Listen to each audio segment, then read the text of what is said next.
Hello and welcome to the Premier League review show from game week 27. So big games we'll be talking through: Spurs, Man City, Forest, Arsenal, and Liverpool versus Newcastle. A few bits to talk about this week, just including the 10 games themselves. So let's get started. First game is Brighton 2, Bournemouth 1. Got this spot on the prediction show on Tuesday, where I predicted Bournemouth to lose to Brighton, and Kluivert with an absolute banger. He's getting better than his dad is, Justin Kluivert, and I can see him really taking the strings off Bournemouth. I mean, they're struggling really at the moment, aren't they? Bournemouth losing to Wolves now, losing to Brighton. Will they go and lose to Wolves again in the Cup tomorrow? Will be interesting to see. Brighton, yeah, good result for them. They move up to 8th now, just level on goal difference with Bournemouth, just with Brighton's shocking goal difference of losing 7-0 to Forest a few weeks back. Bournemouth just dropping a bit like a stone at the moment, as I thought they would do. Yeah, sad for them because I thought they could genuinely mount a challenge for Champions League football. Then hope seemed to be dissipating fairly quickly. Good win for Bournemouth. Fabian Hertzler, Welbeck and Pedro with the penalty. And Kluivert's banger for Bournemouth. So yeah, good result for Brighton. They move up the table and win 2-1. Next is Crystal Palace 4, Aston Villa 1. Big win for Crystal Palace here. Villa's decent form comes to a bit of a slump here at Crystal Palace. Yeah, real problems for Villa in this game. Sarr got to brace Mateta, prolific scorer. Somebody needs to pick him up who's stronger in this division to sign him. Villa, however, struggling now, down to 10th in the Premier League table. 4 points clear of 11th place, Brentford, but Brentford have got a game in hand on Aston Villa. Yeah, Villa don't look good. Morgan Rogers looks decent. Martinez went off injured in the first half. He's very injury prone, Martinez, for a international goalkeeper. Very good result for Palace. Again, they'll be happy with that. They'll plug through. They are definitely improved from the start of the season, overtaking United and Spurs now. And up to 12th. Villa, however, just can't see them getting Europe now. Really can't. No, they could get Europe, but I just can't see them getting Champions League football this season now. But yeah, big win, and Palace move on 4-1. Next is Wolves 1, Fulham 2. Muniz and Sessegnon getting the goals for Fulham in this one from the first minute. The stats have Wolves just not converting any major chances in this one. They definitely had the possession, they had the chances. 1.3 XG. I mean, they created a lot, but they just couldn't find that one big chance. But and they did take it with João Gomez when he did score.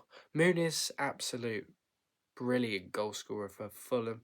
He is superb, isn't he? Rodrigo Muniz knows what he's doing at the top of the field. And yeah, Cunha again starring for Wolves in that lineup, and so is Aït-Nouri really.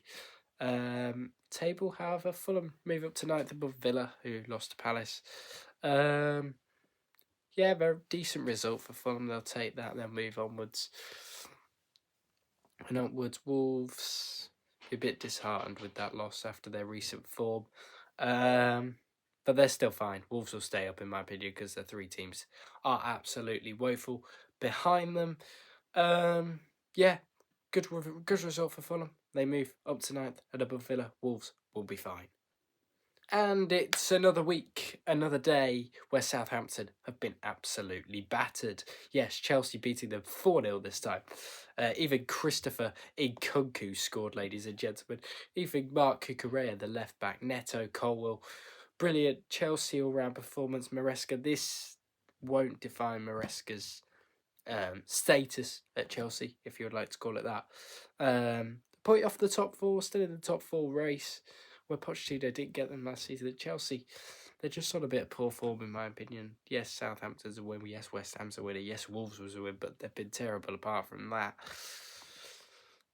Southampton, if they weren't already, well, they are going down. It doesn't really matter what happens with Southampton here on in. Yeah, good. win for Chelsea. Scored 3 in the first half, 4 in one in the second. And Kunku Neto goal. Kukurea dominated the game from start to finish. Southampton did miss a few big chances themselves. Juric has no idea what he's doing. And Chelsea 4, Southampton 0. Chelsea can keep their top 4 hopes alive. Brentford 1, Everton 1. Good result. Well, good point for Brentford, giving the stats Mark Flecken man of the match in goal. He had those issues with Freiburg, didn't he, Mark Flecken? I always remember those, but he seems like a very solid all-round goalkeeper. Wissa getting the goal before half-time, before Everton hit back in the 77th minute by O'Brien. Brentford seem to be doing really well without Tony, don't they? And Thomas Frank's got them well drilled. He's got a system. He knows what he's doing. He's a very clever coach. He's even better than when Dean Smith was there, which I didn't think they'd be able to sustain when they came up to the Premier League, but they've definitely solidified it.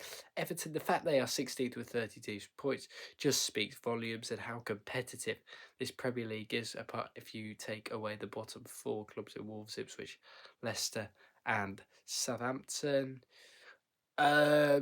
Stats, Everton, fairly even game, to be honest. Everton did take some of the chances. Brentford missed 1 or 2. Yeah, good win. Good point. Sorry, weird. I keep thinking Brentford won this game. They didn't. Everton 15 points clear of the relegation zone. Not going down. They're fine. Brentford won. Everton won in a boring mid-table clash. Well, in a mini relegation battle, Manchester United came through it with 10 men against Ipswich by 3 goals to 2. Jaden Philogene, though, getting a brace for Ipswich. But it was 2 big errors from Anana in there, you'd have to say, with that goal. 9.1 ratings all kicked off when Patrick Dorgan got sent off over the 43rd minute. Manchester United were 2-1 up by that point, but then Maguire headed in from a Bruno Fernandes assist. Philogene, yeah, it was good in this game. Ipswich, this is what they need. They need to be beating sides like United this season to Ipswich Town. Unfortunately, they're not going to, because they're just not very good and not good for this league, and the gap between the Premier League and the Championship is too big. United definitely not going down now. I think they'll be all right. There's no way Ipswich or Leicester or anybody like that's going to pick up. So yeah, United are safe, sadly. But as I said in the predictions video, if 3 strong teams come up, they are in a bit of bother, aren't they? Manchester United.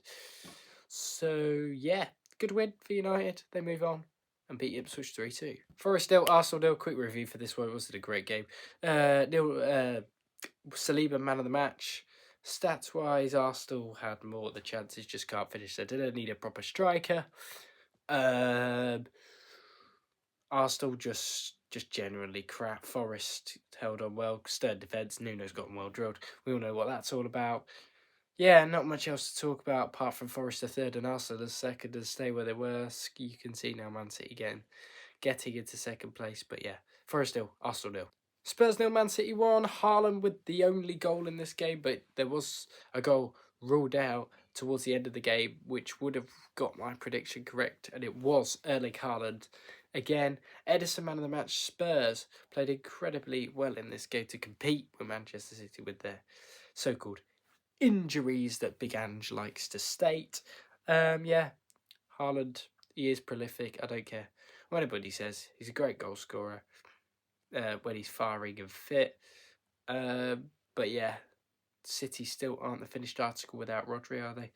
They would probably would this a bit more without Vicario. Still Archie Gray and Dancer at the back. What are Spurs doing? I think Ange is trying to re-energise Van der Vaart and Romero to make sure they are back and fully fit when they come back, because they cannot afford to lose them again for the remainder of this season. When they do come in, Vicario has massively helped coming back in, and yeah, Spurs just inconsistent. Just going to stay where they are, I think, mid-table United. Good win for City, though. They closed the gap on Arsenal after they drew with Forest. But yeah, City with a good win over Spurs here tonight. On Tuesday night, sorry.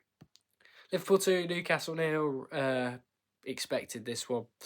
Good could always see Eddie Howe. I'm not sure what his tactics are to do when they go to these big places, because they always struggled in Newcastle. They never seem to make a game of it. They only have 3 shots on goal. I have to say, I do not rate Eddie Howe as a coach as much as he did with Bournemouth. Yeah, great for the lower leagues, great for all that. Top coach, doesn't cut it, I'm afraid. He's really poor. And if this goes to win the Carabao Cup, this will be a waste of a Wembley trip for the Newcastle United fans. But yeah, terrible from Newcastle. No Isak, he's injured for this moment. Yeah, good win. Liverpool win 2-0. Simple. Restore the lead at the top. Actually gain on Arsenal again. And yeah, they're well clear. 13 points clear now. So yeah, Liverpool have won this league. Arsenal do have a game in hand. Could get that to 10. But yeah, Liverpool won the league. It's a nice 2-0 win over Newcastle United here tonight. On Wednesday night, sorry. Final game where bleak Leicester City lost to West Ham United. Not a lot to talk about, really, apart from West Ham just too good for Leicester, really. I mean, it was all over in the first half when Thomas Souček put the hosts in front of Yannick Vestergaard with an own goal. Absolute wank player is Yannick Vestergaard. But yeah, West Ham, decent win. Clear, definitely far of that relegation zone. If they lost this game, you could possibly say that they would have been in a bit of a scrap again.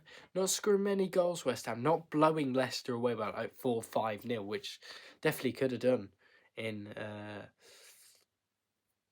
which they definitely could have done in the game, but they just can't. Leicester again have chances, 10 shots, 2 on target, just haven't got prolific goal scorer. Jamie Vardy's too old for his blooming wife now. Yeah, he needs to retire, Vardy. Yeah, don't really bother about this one. But back 5 win, back 5. Leicester team's really poor, and Diddy still playing for Leicester. Remember, he was targeted by United. One day, Vardy, whatever. El Kadou's decent, good future player, but yeah, absolutely terrible. West Ham with a nice win, 2-0 over Leicester. Quick Premier League table review. Southampton, Leicester, Ipswich all down for me. Wolves will stay up comfortably after their win against Bournemouth last week, losing to Fulham, but they won't care about that. Everton are safe, they're fine. West Ham, Manchester United and Spurs will all be fine, in my opinion, because there's a lot worse than them in this league. Crystal Palace won 9, draw 9, lost 9. They'll be fine this season. Maybe can push for a late charge from Europe after beating Aston Villa 4-1. Brentford draw with Everton. They'll stay mid-table. Villa outskirts of pushing for Europe. Might just get in there if lucky. Fulham, Brighton, Bournemouth all can push for the Conference League, but I don't think we'll get into Europa League. Brighton with a win over Bournemouth, and Bournemouth losing to Brighton, and then Fulham doing one over Wolves. Newcastle losing to Liverpool. Don't think they'll get top 4 in my opinion. Chelsea winning back to winning ways over Southampton eases the pressure on Maresca a bit. Chelsea, Man City, beating Spurs. Haaland, comfortable win for Manchester City at Spurs this week. Forest drew 0-0 with Arsenal, going to get overtaken by Man City next match day probably. Arsenal can't score, can't kick a ball in the net. That's why they drew 0-0 with Forest. And Liverpool are your winners again this week by beating Newcastle by 2-0. So that is the table review in under 2 minutes. Thank you again for watching this Premier League review show. Please don't forget to drop, like and subscribe to the 92 with James channel. We'll be back Sunday, Monday for Championship review or EFL review in general. So yeah, thank you for watching, and don't forget to hit that subscribe button.